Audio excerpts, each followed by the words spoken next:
was one of those stories I was gonna tell. This story, oh man, this was great. This was great. This was great.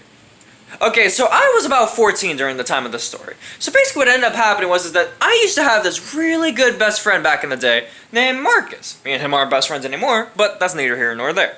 Now, you guys may know who Marcus is if you go back to the earlier videos of this channel. He's like in the first 6 or 7 videos, and trust me, you'll be able to tell who he is. And so basically what ends up happening, right, is that me and Marcus would always hang out because literally he was directly across the street. If I walk out of my house and go 100 feet across the street, I will hit his house. And we would hang out every single day. The dude and me were like brothers. We would always hang out and shit. Now, there were a few times during the week where, you know, his cousins would come over, right? One of those cousins being, you know, his cousin Chris. So what ends up happening, right, because keep in mind, Chris is 10. We always would just, you know, play games outside or whatever, right? Could be Nerf Wars, could be, you know, tag football, two-hand touch tag football, which, you know, speaks for itself. Instead of tackling, you put 2 hands on someone's back and, you know, they're done. You know, shit like that. We'd always play games outside, all 3 of us or whatever, and, you know, some of the other neighborhood kids. Today, however, we wanted to play Cops or Robbers. Now, this is different from the usual Cops and Robbers we would always play, because the usual Cops and Robbers was like boys versus girls, and we would go and tackle, punch, kick, toss around, like, it was all out war, basically. Now, you might be saying, oh, that's unfair to the girls, because it's boys versus girls. No, it's unfair to the guys, because this was when, like, the girls had hit puberty, and the guys were still, you know, getting into that puberty stage. The girls kicked our fucking ass, is what happened. But either way, this was different. What ended up happening was that we all got our bikes, and the Cops and Robbers was more akin to tag, right? So basically, we would start off with 1 cop, right? Now, if the cop would go and chase after the 2 robbers, so let's say me and Chris were robbers and Marcus was a cop. If Marcus tagged me or Chris, we would become cops, and we would have to go and chase after the last robber, and when he's tagged, then the first person that was tagged becomes a new cop. That's basically what it was. It was basically like advanced tag, basically. But we were on our bikes. And so basically what ended up happening was that Marcus, in this, you know, instance, was the cop. So what ended up happening was he became the cop, he starts chasing after us, and what ends up happening is when he's chasing after us, Chris ends up falling to the floor. I don't know how he ended up falling to the floor. I think maybe he tripped or, like, he fucking hit something. I don't fucking know. He fell to the floor. That's all that matters. When he fell to the floor, what ended up happening is that little handlebar brake that he has on his bike, Chris's bike, that ended up popping off. That ended up breaking off. And Chris, when he's getting back up, because we didn't, you know, Marcus didn't tag him. He just was, like, waiting for him to get back up. Chris is like, oh, look, this came off. And we were, like, laughing about it or whatever. And Chris is like, oh, I could use this as a gun. Pew, pew, pew. And he's, like, joking around that he could shoot us with it or whatever. And we were just laughing about it or whatever. And it was nothing all that big. So then Marcus gives me and Chris some time to run away. And we get, you know, to run away.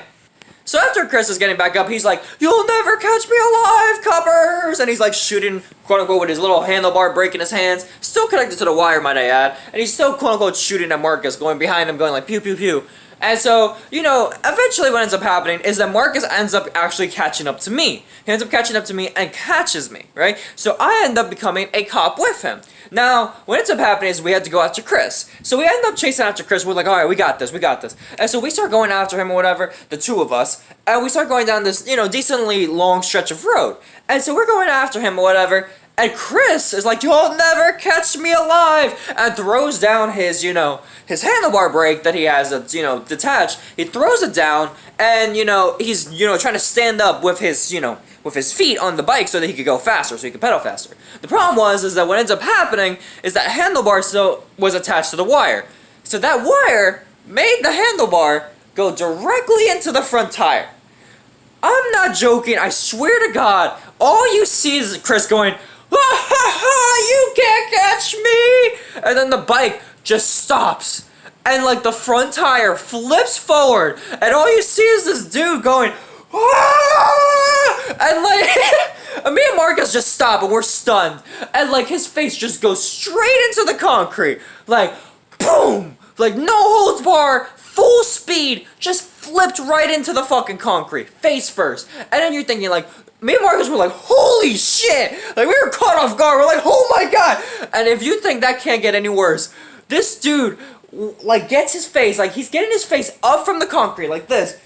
And the bike comes down, right? And just beats him directly into the concrete again. I don't know why I'm laughing so hard at this, but this was funny as shit. So all you see is this bike come down and go, boom, and his head just goes, like he gets beat directly into the concrete again. with his face! Dude, me and Marcus were like, oh my god, oh my god! And dude, we threw our bikes on the ground and just sped run to him. Dude, I don't think I've ever run so fast in my life. And Marcus still outpaced me, but still. I think that's what happens when you're part Mexican. Apparently just outpace every race, because he outpaced me by a good minute, like, let me tell you. But either way, what ends up happening is that, like, we get to Chris. Marcus starts tending to Chris, right? He starts tending to Chris that's on the floor. I end up picking up the bike and tossing it to the side. And, you know, we're looking at Chris or whatever, and Chris is, like, bloody as fuck. He's scraped all over. Like, this dude is bleeding everywhere on the face, right? He's scraped all up, and this dude, I swear to God, this dude wasn't even crying. He claimed he wasn't even in pain. Man, gee, this dude was fucked up from face to chest to arms to hands and bleeding all over. And this dude wants to tell me he's not crying, he's not feeling any pain, but this jit surely as fuck will cry if he gets spanked by his mom. Dude, I was so confused. I was like, bruh, this dude's crazy. And so after Chris just got his ass beat by a fucking bike, Marcus is like, we gotta get you home, we gotta get you home. So this dude, no joke, fucking picks up Chris, right, and just, like, you know, speed walks him home. And he's like, hey Matt, can you take care of this? And I'm like, no problem, no problem. Dude, so I go back to the bike, and I just look at the floor, and there's just this decently sized blood puddle on the floor, and I'm like, bruh, like, what the fuck? And, like, I'm like, alright, let me go pick up his bike. So I pick up his bike. His bike is all kinds of fucked up, right? Like, I think the tire was a little fucked up. The fucking, spiral things inside the tire were fucked up. The fucking handlebar sure as fuck was fucked up. It was all tied up in the tire. Like, the bike could not move on its own. You couldn't push it. You legit had to pick it up. So I picked it up and took it as far as I could down the road. Took it close to his house. And then Marcus came and helped me carry it to the last bit. And then we came back and took our bikes home. But, like, Chris was, like, no joke, after he just got his ass beat by that fucking bike and literally beat it to the pavement, this jit comes out in, like, 10 minutes and is like, I'm ready to go back outside, guys. And we're like, nah, G, you finna go rest. Like, I don't know where the fuck you think you're coming back out after that ass beating. But yeah, either way, that shit was fucking crazy, because this dude legit, like, fucking flew like Superman for a good minute. He was like this, and then all you see is, and then all you see is the bike come down, and he's like, like, dude, I was laughing so hard. Oh god, I'm going to hell. But that shit was so fucking funny. If you were there, you would have laughed too. But either way, so with that, guys, we're into one video close. Don't forget to like this video, dude. Don't share this wonderful video with your friends. Don't forget to subscribe to Unlockable Stories for vlog type shit like this. And yeah, so with that, guys, we're into one video to close. I'm Killer Zone, and I'm out for now. Peace.